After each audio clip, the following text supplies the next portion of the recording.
All right, y'all. Class is in session. Let's talk about it. So, this is a pie. This shows you everything that makes up your credit score, okay?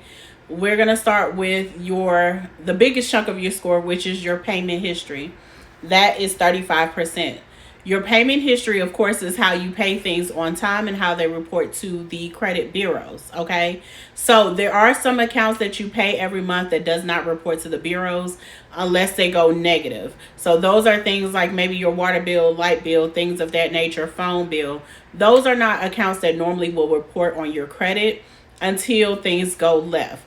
Things that normally report your car note, your mortgage, a personal loan that you may have, things of that nature. Okay. That's why it is very important that you pay every account that is reporting to your credit report on time, because that is the biggest chunk of your score. One late payment, it takes 11 months after that late payment to redeem yourself for that one single late payment. So let's just say this month is October. You get a late payment this month. You're going to have to, it's going to take you 11 on-time payments from that time that you get that one late payment to make up for it. Okay, so let's just not even, let's not, if we can help it, start that train to begin with. Okay. I was never like a big fan of auto pay, but I do recommend that my clients do auto pay because things happen, life happens. I'm a mom, kids happen, events happen, and then you forget, and then now you're hit with the late payment.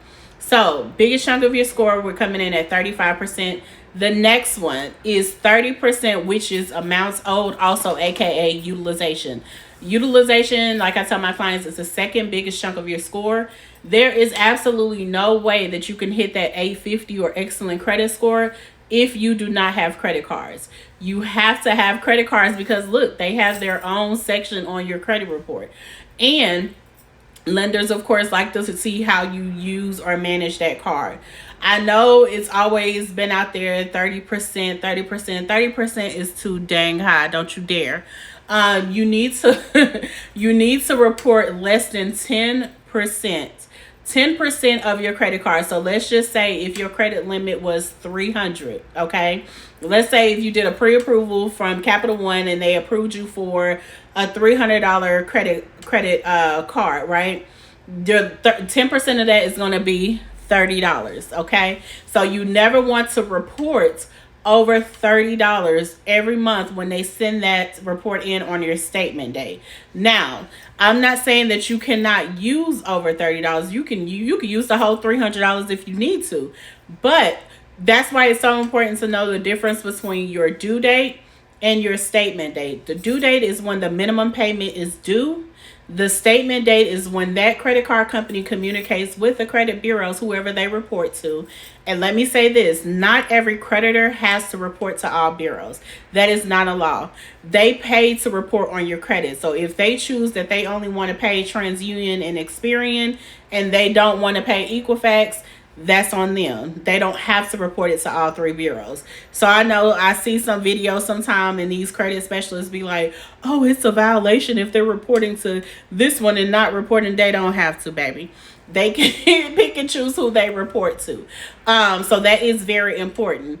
But let's just say your statement date is, I don't know, let's just say November 10th, okay? You want to make sure that you pay that credit card down to that $30 or whatever that 10% is at least 2 to 3 days before the statement date. Okay. So if we're talking November 10th, I would say you need to just go ahead and pay that card down by, I would say, the 7th. Now, when you pay that credit card down to that 10%, you cannot use that card anymore until the statement date has passed, because you're going to undo, of course, what you just did. So if the 10th is the statement date, I would not use your card until probably about the 11th or the 12th, just to give that data enough time to get sent over. And then it's free game. You can use, again, your card as much as you want to, okay? You never want to max out your credit card. That's a big no-no, especially if you're trying to apply for things. How can you go to someone asking them to give you more money, and you're showing them a history that you don't know how to handle the shit that you have right now. You know what I'm saying? It makes no sense. So make sure that your credit report speaks for you in the right way when you're not in the room. 30% is what your utilization is. That's what it's holding. You have to have a credit card. In order to have a good file and not a thin profile, you need at least a minimum of 2 credit cards that are reporting. 2 at minimum, okay? And not no doggone store cards. Actual credit cards that you could use everywhere. It's not just tied to JCPenney. Lenders don't favor or care for store cards because, like, it's a store card.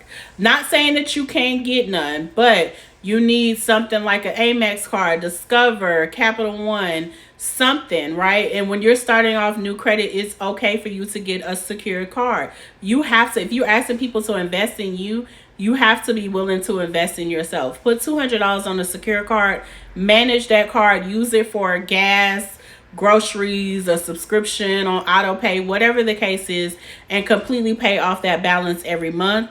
And as you manage your card, your limits will increase, okay?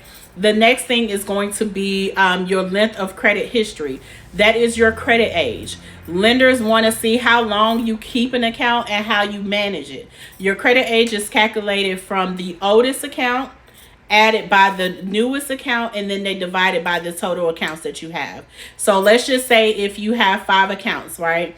They're going to take your oldest account, let's just say it's I don't know, 10 years, right? And then your newest account, you just open it up, it's maybe 2 years old. So you have the oldest account at 10 years, the youngest at 2, that makes 12. And then depending on the number of accounts you have, they're going to divide that 12 by that number, and that would give them your credit age.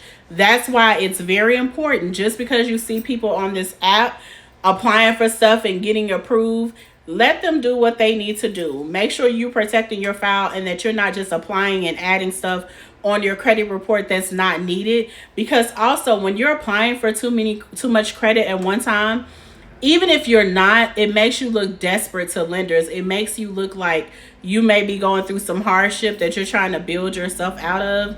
And we don't want that. Like, that's an absolute no-no. The next thing is new credit. And then new credit and credit mix hold about the same weight. That's inquiries and a mix of credit. So you want to have different mix of credit. That's why I mentioned earlier, you want at least 2 credit cards, 1 short-term loan, which is a loan 24 months or less. For most people, you can do Kickoff, Credit Strong, Self-Lender. In my bio, I have under my link tree my recommended credit building products. Make sure you check that out. So you want, again, 2 credit cards minimum, 1 short-term loan, and then 1 long-term loan. Long-term is normally like your mortgage, student loans, or like a vehicle. That is anything that is reporting over 24 months. So this pie tells you and hopefully helps you understand what is all factored into that number, and understanding that that number is not everything. They are looking at your credit file itself. If you have questions, make sure that you drop them. Make sure that you are following for more tips. And if you are ready to work on your credit, I'm here.